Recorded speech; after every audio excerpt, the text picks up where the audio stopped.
किसानों का कुत्ता बताया था उन्होंने कि जितने भी कुत्ते, गली के जो कुत्ते होते हैं ना, वो सारे इस सरकार में बैठे हैं। बलात्कारी इनकी सरकार में बैठे, 40 सांसद जो रेपिस्ट है वो इनकी सरकार में बैठे हैं।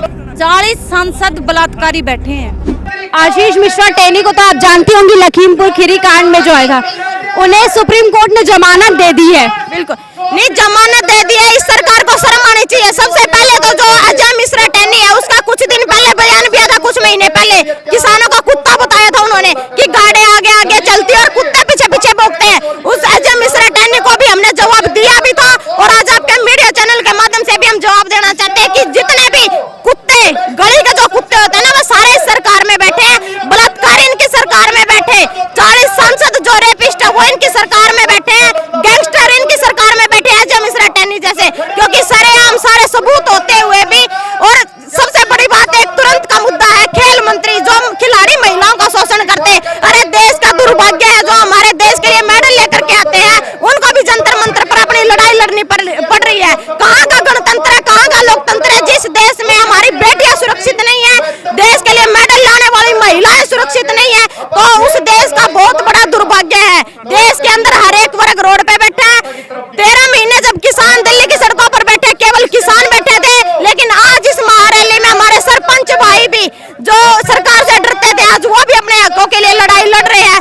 तमाम हरियाणा के अंदर नहीं, देश के अंदर हर वर्ग की लड़ाइयां चल रही है और वो सारे वर्ग मिलकर के आज इस पंचायत में शामिल हुए। तो बीजेपी सरकार को ध्यान में रखना, बीजेपी सरकार को कहना चाहते हैं कि ये आखिरी हिदायत है दिल्ली की जींद की धरती से आपके लिए। आपके बाहर किसान दिल्ली आएंगे और प्रधानमंत्री जी कोई ठिकाना ढूंढ लेना छुपने के लिए, यदि कोई ठिकाना मिल जाए तो प्रधानमंत्री जी। आखिर क्या वजह है कि किसानों को लगातार दरकिनार किया जा रहा है? नहीं, हरियाणा के अंदर तो किसान बिल्कुल ही दर दर की ठोकरें खा रहे हैं। सबसे बड़ा मुद्दा देख लीजिए, मिलों पर किसान बैठे हैं। मुख्यमंत्री खट्टर साहब ने 10 रुपए बढ़ा करके किसानों का बहुत बड़ा मजाक उड़ाया, बद्दा मजाक है। हम कहना चाहते हैं खट्टर साहब से कि 10 रुपए की टॉफी लेकर के अपने मंत्रियों में बांट दीजिए। 10 रुपए का आपने बढ़ाया तो हमने 500 रुपए का तेल फूक करके कल ट्रैक्टर मार्च निकाला सरकार के खिलाफ। कहना चाहते हैं इस सरकार से कि सबसे बड़ा मुद्दा हमारा एमएसपी की गारंटी है, पराली एक्ट है, बिजली बिल है, बहुत सारे किसानों के मुद्दे हैं। किसान को खत्म करना चाहती है ये सरकार। सबसे बड़ी जो किसानों की दुश्मन है वो बीजेपी सरकार है, क्योंकि किसानों की जमीन छीनने का इनको मौका चाहिए। चाहे कॉर्पोरेट कंपनियां स्थापित करनी हो, चाहे साइलोज स्थापित करने हो, चाहे नेशनल हाईवे निकालने हो, जहाँ कहीं कि इस बीजेपी सरकार को मौका मिलता है, किसानों की जमीन हथियाने को तैयार रहती है। लेकिन जमीन हम किसानों की छीनने नहीं देंगे। अपने हकों के लिए किसान कहीं तक भी जा सकता है। अच्छा, आखिर क्या वजह रही है? सरकार कहती है हम हमेशा किसानों की बात करते हैं, लेकिन किसान हमेशा गुस्साए ही नजर आते हैं। देखिए, किसान गुस्सा नहीं करते। किसान जितना नरम दिल तो किसी का है ही नहीं। अगर सरकार सामने से गुस्सा दिलाएगी ना तो किसान गुस्से में ही आएंगे। आप सबसे बड़ी बात देखिए, 13 महीने किसान बॉर्डरों पर बैठे रहे। क्या दिया सरकार ने हमें? सिर्फ 3 काले कानून, भाई ऐसे ही हमें झूठा वादा दे दिया, अभी वापस ले लिए। एमएसपी गारंटी देंगे हम आपको, और भाई बाद में स्वामीनाथन बिल भी लागू कर देंगे। सरकार ने क्या दिया हमें? जो काले कानून वापस लिए थे वो पिछले दरवाजे से लागू करने लगी है। और जो एमएसपी की गारंटी, उस पे तो सरकार टस से मस नहीं हुई। अगर कोई कमेटी बनाई तो उन्होंने अपने बंदों की बनाई। हमारे किसानों में से कौन है उस कमेटी में? और स्वामीनाथन बिल की तो बात ही नहीं की सरकार ने, जिसके लिए हम मेन लड़ाई लड़ रहे थे, वो तो सरकार ने मुद्दा ही नहीं उठाया।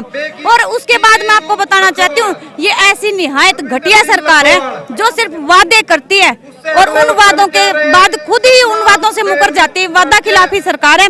और सबसे बड़ी बात तो इस सरकार में सबसे बड़ी क्या बात है मैं आपको बताना चाहती हूँ, 40 सांसद बलात्कारी बैठे हैं, तो वो क्या देश का भला करेंगे? सरकार नारा दे रही है बेटी बचाओ बेटी पढ़ाओ का, लेकिन कहाँ नारा दिया?